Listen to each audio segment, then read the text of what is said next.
Thank you. All right.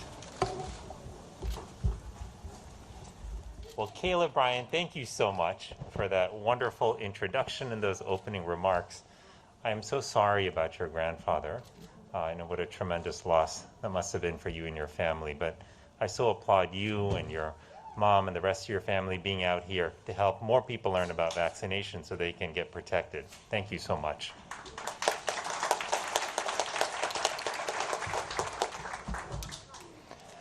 I want to start also by acknowledging some of the people who have welcomed us here today.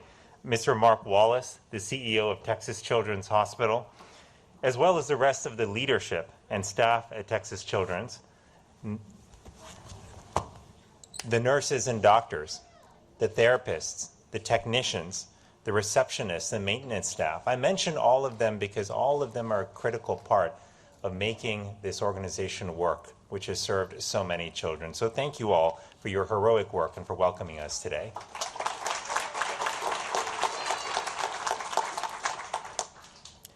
You know, several years ago, when my daughter was hospitalized, she was 1 year old, and when she needed emergency surgery, I saw the extraordinary lengths that children's hospitals go to make sure that kids are getting the best possible care. And I remember sitting outside the waiting room, sitting outside the MRI suite, sitting by her bedside and waiting for the nurses and doctors to come in. And what sticks with me is not only the pain and uncertainty of those moments, but how much compassion and care we received from all of the personnel in those hospitals. They knew how scared and worried we were, and they made sure we were taken care of. You know, I know this because as a parent who's experienced a child who's been sick, I know, just like all parents out there know, that it's a sacred responsibility to care for the youngest among us. And that's what you all do each and every day. You have fulfilled that responsibility magnificently, and I just applaud you for it today. So when I say thank you, you know, I really do mean it. I mean it from the bottom of my heart. And to also all the families who are here, and we got to meet some of them, the beautiful parents and children and others who are vaccinated on this day and on recent days and who are celebrating this moment. I just also want to say thank you for the critical role that you have played in getting our communities through these last 22 months of this pandemic. It hasn't been easy. I know many times you have probably been scared and worried about what the future would bring, but you have been the backbone of your families. You have helped support kids throughout your communities, and it has made all the difference in the world. The reason that we're here today is to talk about this extraordinarily important milestone that we have hit recently, and that is the arrival of a vaccine that can protect our children. 2 weeks ago, the FDA and CDC gave their authorization and their recommendation for pediatric vaccines for children ages 5 through 11. Now, they did so after a careful, rigorous review of the data by independent scientists. And in their review, they followed the same high standards that they apply to all vaccines for our children. Today, what we want to convey to parents is that this vaccine will help protect our children and our communities from COVID-19. And we say this because we know two critical things about the vaccine. Number one, it works very well. And number two, it has a remarkably strong safety profile. Now, this particular vaccine is tailored for children. The dose is lowered. It's about a third of the dose that adults get. But it also went through clinical trials specific for 5 through 11-year-olds. The side effects that were seen in the trials included soreness, pain, and swelling in the arm where the injection was given, fatigue, headache, occasionally a fever. But these symptoms disappeared within a day or two, leaving children with protection against COVID-19.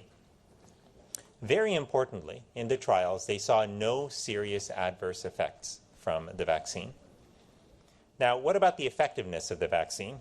Well, in the trials, the vaccines were more than 90% effective at preventing our children from developing symptomatic COVID illness. And as far as vaccines go, that's a very, very strong result. All of this is reassuring news. Because while kids are less at risk of bad outcomes from COVID-19 compared to adults, the truth is that COVID is not harmless in children. And no one knows this better than the staff of a children's hospital. A hospital has cared for many of those children who have sadly encountered complications with COVID-19. Now, during this pandemic, we have sadly lost hundreds of children to COVID-19. We've had thousands of children hospitalized from COVID-19, especially during this last wave, the Delta wave.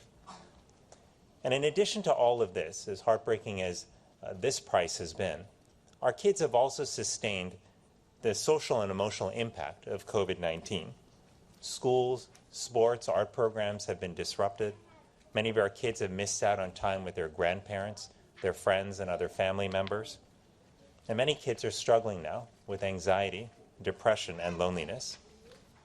And that's ultimately why this vaccine is so important for our kids. It will not only help keep them healthy and safe, but it will also allow them to resume parts of their lives that they have deeply missed during this pandemic. Finally, there's one important issue I want to warn parents about, and that issue is misinformation. We know that already many parents out there have seen their inboxes, their social media feeds filled with all kinds of claims about the vaccine. Many of these claims are not true. They're not grounded in science or in fact. But that's why we're asking parents to be very careful about where they get their information from. I'm asking you to seek answers to your questions from credible sources, like your doctors, your children's hospitals, your local public health departments, and the CDC. Finally, let me just say, in closing, just my heartfelt thanks to all of you once again. While I have the great privilege of serving as Surgeon General and as a physician, my most important title is Dad. And I think of that every time I'm on the road, because this morning, for example, I kissed my two children goodbye, told them that I was coming here just to a children's hospital to see parents and other kids. And as a parent, I just want to say that I could not be more grateful for what you do each day to advocate for and to care for the health of our children.